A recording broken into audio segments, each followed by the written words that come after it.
Nagmamadali siyang lumapit sa dalaga at inagaw ang panloob niya sa kamay ni Althea. Itinago niya iyon sa kanyang likod. Sinadya ng kaharap niyang sungitan siya ng mga mata. Ano pang itatago mo sa akin, Lucas? Nakita ko ng lahat sa iyo. Nakita ko na pati yung...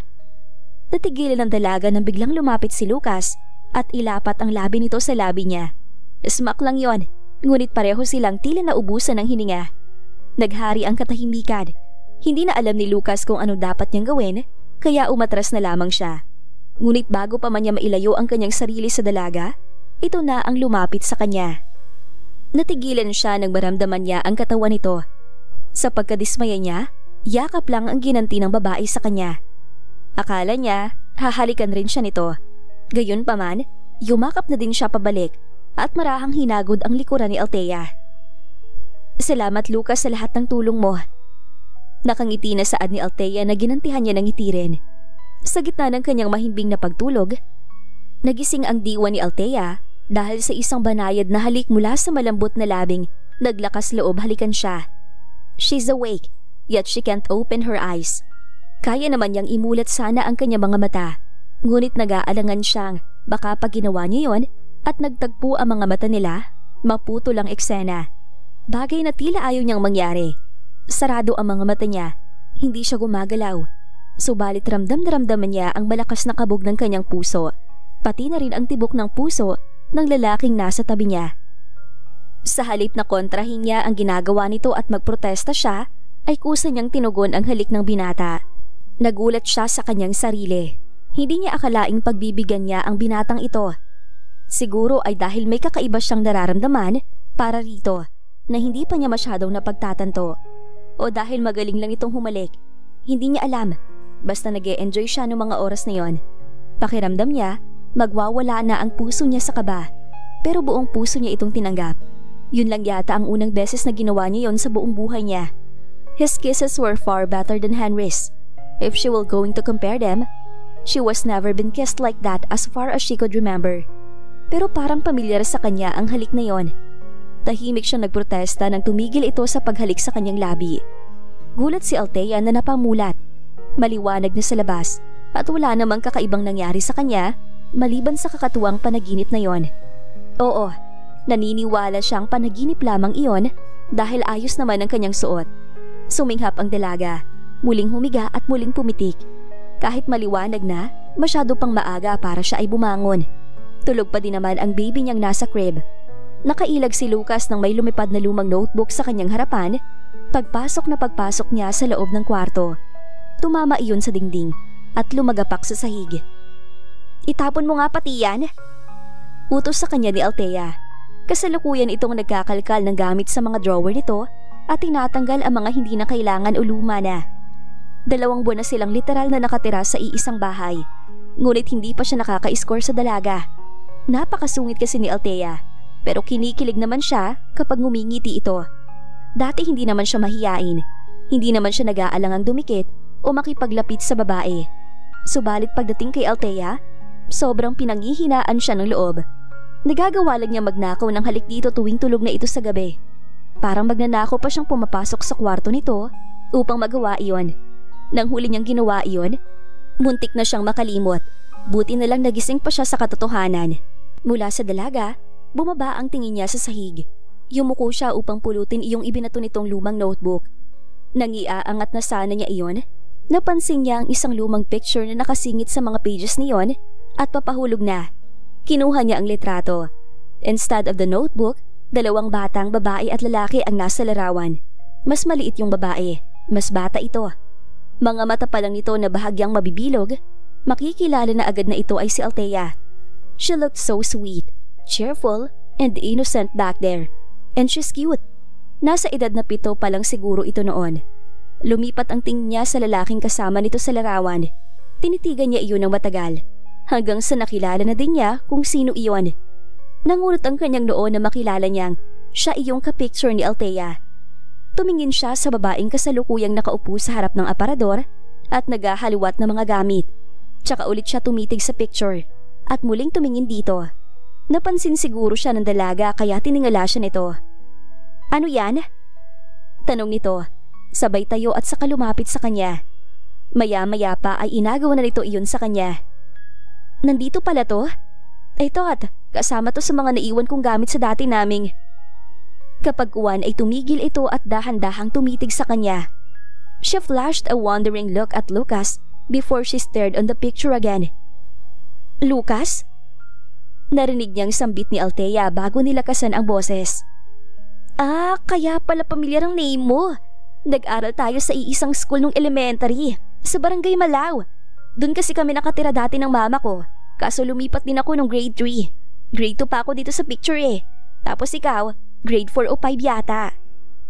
She looked at him again, but that time with a sweet smile, nakagaya ng ngiti nito sa picture. Natulala naman si Lucas. Una dahil hindi niya alam na nagkakilala at naging magkaibigan na pala sila noong mga bata pa sila. Wala siyang maalala. Pangalawa, tinamaan na naman siya na maganda nitong ngiti. Paminsan-minsan lang nangyayari yon at nangyayari iyon sa mga hindi niya inaasahang oras. Kaya gano'n na lang ang dating niyon sa kanya.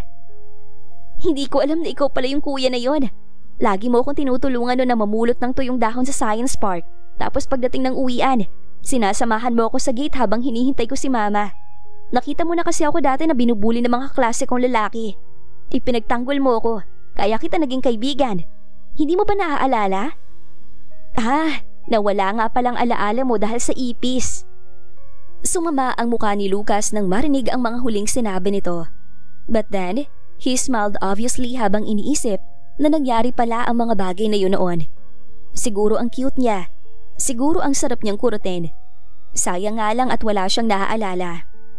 Sinundan niya ng tingin si Althea na maglakad ito pabalik sa harap ng aparador.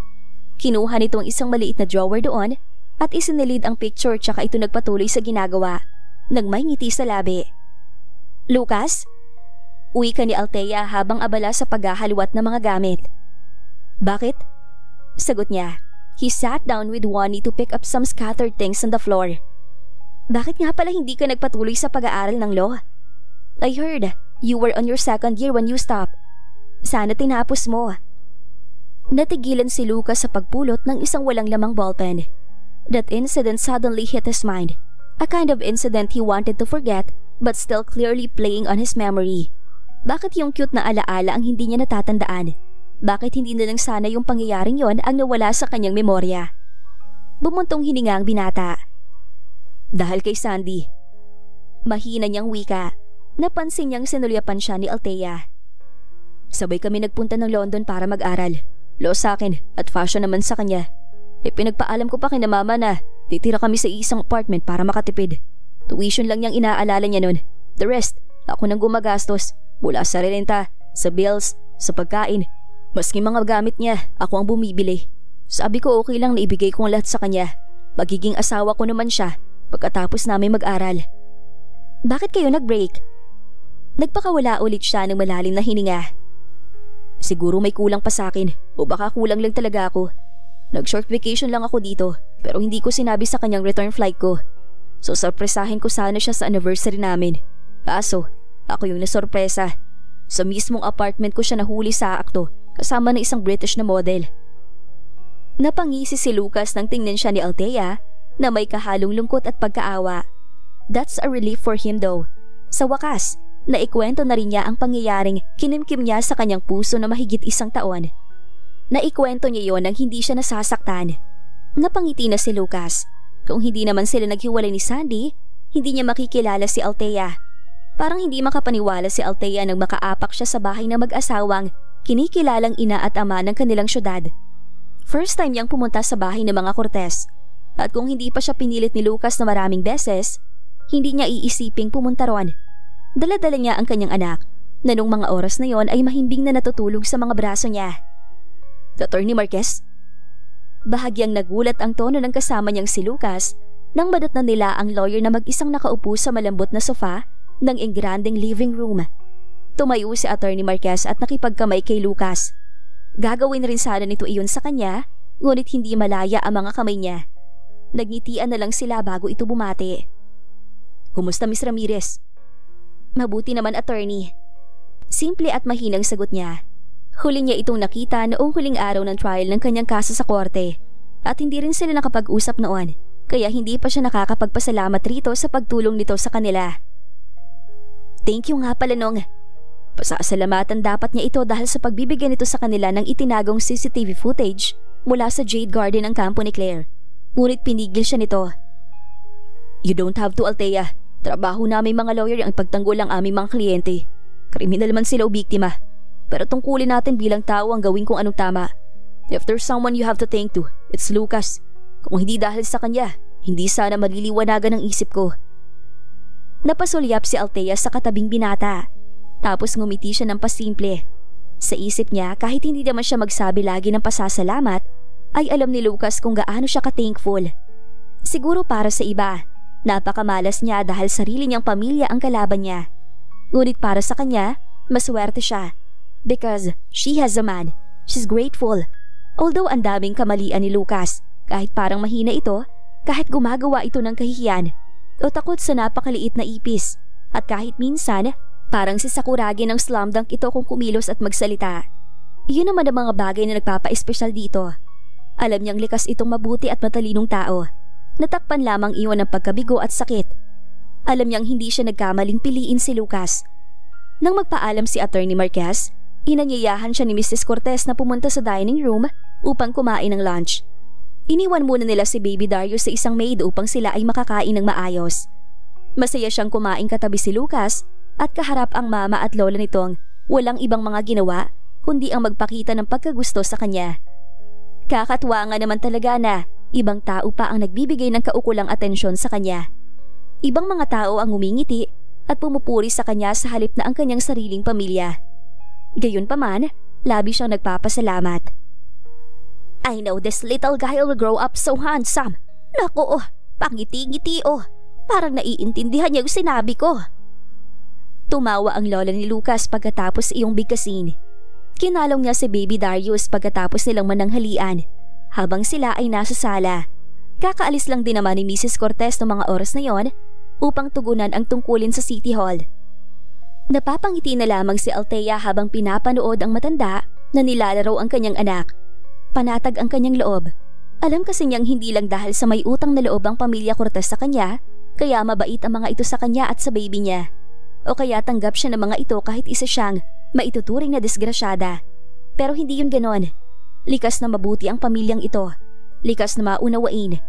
Sa oras na makasal sila ni Lucas, kung sakaling dumating ang pagkakataong iyon, alam niyang bukal sa puso nito at ituturing ng mga Cortez na parang tunay na apo ang anak niya kahit hindi nila ito totoong pamilya. Pangiti-ngiti si Althea habang nag-iisip ng mga bagay-bagay nang tumunog ang kanyang cellphone. Inilabas niya yon mula sa sling bag niya at sinagot ang tawag mula sa isang unregistered number. Ito po ba si Miss Althea Ramirez? Tanong ng babae sa kabilang linya. Ako nga, bakit? Ma'am, sa General Hospital po ito. Gusto lang naming ipaalam na yung boyfriend niyo ay naaksidente at kasalukuyang naka-admit sa private ward. Automatikong naningkit ang mga mata niya nang marinig ang salitang boyfriend at napasulya pa siya kay Lucas. Tila na intriga naman ang huli, kaya siguro siya nito tinitigan ng malalim. Sorry, pero kasama ko ngayon ang boyfriend ko at hindi siya na-involve sa anumang aksidente. Lalo siyang binigyan ng nakakaintrigang tingin ni Lucas. Tatapusin na dapat niya ang tawag dahil inisip niyang isa lamang uri ng prank call. Ngunit may narinig siyang boses mula sa kabilang linya. Baka kilala niyo po si Henry Vergara. Nag-pass out siya pagkatapos niyang ibigay ang contact number niyo. Until now, hindi pa siya gising. Bukang bibig niya ang pangalan niyo bago siya nawala ng malay. Sandali siyang natahimik. Kapag kuwan ay nagpakawala siya ng malalim na hininga bago niya kinuha ang hospital room information ni Henry. Hindi siya sigurado kung totoo ngang naaksidente ito. Dahil maaari lang ding gumagawa lang ito ng paraan upang magkita sila. Subalit pupunta siya. Pupunta siya at ipapaalam niya sa lalaki ang kanyang saloobin. Tumayo agad si Althea nang matapos ang tawag. Okay lang po ba kung dito muna si Darius? Tanong niya sa matandang kasama nila. Kukunin ko na lang ho siya mamayang hapon. It's absolutely fine, iha. Mabait naman si baby eh. Magiliw na sagot ng matanda. Saan ka pupunta? Tumayo si Lucas at pinakitaan siya nito na nag-aalalang tingin. Nag-alangan siyang sumagot. Hindi niya masigurado kung dapat ba niyang sabihin rito ang tungkol sa lakad niya o kung dapat ba siyang lumakad ng mag-isa at harapin ang kanyang ex-boyfriend. May alinlangan siya sa parehong bagay. Ngunit ano bang mali sa pagpapaalam na pupuntahan niya ang kanyang ex? At ano bang mali kung pupuntahan niya ito? At least, she won't go there to do some kind of cheating. Pagkatapos ng ilang segundong pag-iisip, sinagot na rin niya ang tanong ni Lucas. Pupuntahan ko si Henry sa ospital. Naaksidente raw siya. Sa isang iglap, nakita niya kung paano nagbago ang facial expression ng lalaki. It turned partially dark at may tanong sa mga mata nito. Ngunit hindi nawala ang pag-aalala ron. Akala niya hindi siya nito papayagan. Akala niya pipigilan siya nitong pumunta sa kung saang parte ng lugar naroon si Henry. Akala niya magtatanong ito kung bakit kailangan pa niyang puntahan ang ex-boyfriend niya. Pero nagkamali siya. Lucas did the most proper thing a gentleman would ever do. Tara, sasamahan kita, Althea. Seryoso nitong Saad. Totoo nga bang naaksidente si Henry o isa na naman itong kalokohan para makaganti kay Althea? At dito na po nagtatapos ang kabanata ng ating kwento. Please like, share, subscribe for more updates. Maraming salamat po!